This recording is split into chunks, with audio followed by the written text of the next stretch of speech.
Hello, and thanks for stopping by. I'm Joe Pryor, and today we're going to be discussing optimizing your investment portfolio using Excel. One of the tools that we can use to do that is the Sharpe ratio. The Sharpe ratio is essentially the average return of your portfolio against the risk of that portfolio. And so sometimes it's advisable to take on a little bit of extra risk if the return is worth it, if the juice is worth that particular squeeze. The Sharpe ratio is a good way of measuring that. Today we're going to talk about three major steps. First is getting your data in, garbage out when it comes to any analytical process, and it's no less true here. We're going to talk about the overall process of the model, and lastly, we're going to close on findings from that model. So let's jump right in, all that having been said. So you'll see here I'm on Yahoo Finance. This is where I got all my data from, and this is where you should get your data from too.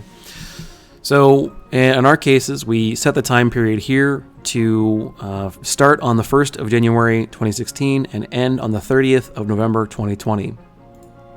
We used the daily values for those prices. We hit apply and we hit download. What that gives us is an Excel spreadsheet that looks like this. And for our purposes, you want to do two things to this output. This is just a CSV coming from Yahoo.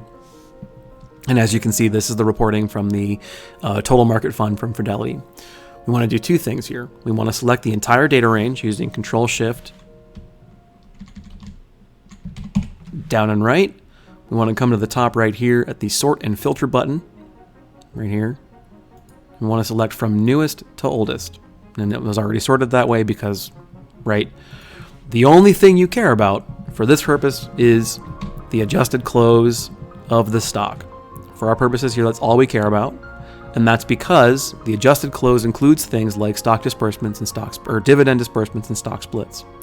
So we go from here to our Sharpe ratio optimizer, and we come to the stock master page. Now you can see here we have all the stocks I'm considering, and they're located right here in this text box, and also a big walkthrough of how I got there. We calculate the instantaneous rate of return for all of these stock portfolios over the course of the entire time frame talked about, the 4 years covered. And then we calculate some averages and we annualize that data. This is our master data then. We go to the portfolio optimization page, and what you'll see here is our data in and our model or our out data out. Everything here this is all just a report from the last page.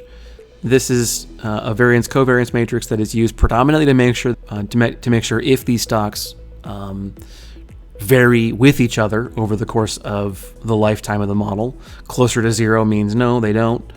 And we use all of that to calculate the expected return for our stocks if they were built in the control. So the control assumes that everything was equally weighted. There are 10 stocks, so 10% per every stock, equaling a total investment of 100% of the available funds with an expected return of 20.77%. This is the report, right? Our Sharpe ratio is then calculated, and this tells us how good an investment this is. Is it something we want to be pursuing? We then calculate Y star, which is how much our risk-averse individual should be allocating to this fund, and then the leftover amount is then allocated towards the risk-free asset to assure that their investments are meeting their goals. So this tells us what we have to beat, and we do that with Solver. So we come up here to the Data tab, and on the far right, you guys should be familiar with Solver by now. We click on Solver, and what we're looking to do is maximize our Sharpe ratio by changing the weights of our values of our investments. And there are a couple of constraints that I built in this model. The first constraint is I had to invest a little bit into every stock, and I couldn't overinvest in any one stock. There's a risk of being over leveraged, and several of these stocks, especially in the last 4 years, have been incredibly volatile. So there's a lot of risk in my mind in over-investing in certain stocks. The last thing we need to do is we make sure that we invest all of our money. This is why this value must sum to 1. And we have to beat, from a Sharpe ratio perspective, which is not going to be hard to do, we have to beat the previous model. That's all the constraints. We also can't go negative, which means we can't short sell any of these stocks. When we click on Solver, it spits out these numbers.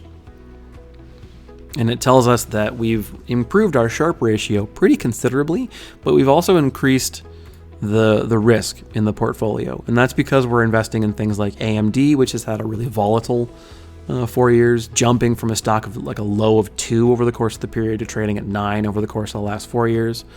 And that's because they're doing very well right now, but they weren't doing well 4 years ago, and there's the risk that they might not, they might continue to not do well.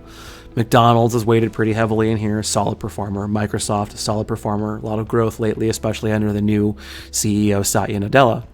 By comparison, it's less weighted into Netflix because while Netflix has grown, Netflix has also been very volatile.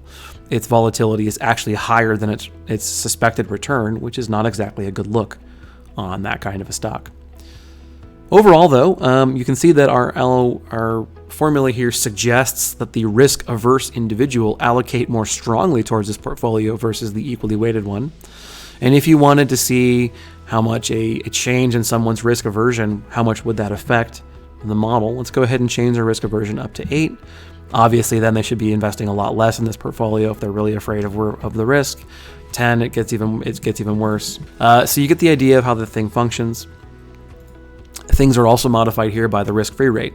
So this is the US T-bill. If the US T-bill were to jump to, let's say, 3%, that might change how things would shake out. Or if the Treasury was offering more to buy a bond, then again you'd see a change in the modified in the way that the Sharpe ratio put together. Okay, so that's the overall model. Let me know what you guys think, and we will obviously hash out whatever questions we have in the discussion. See you then. Thanks.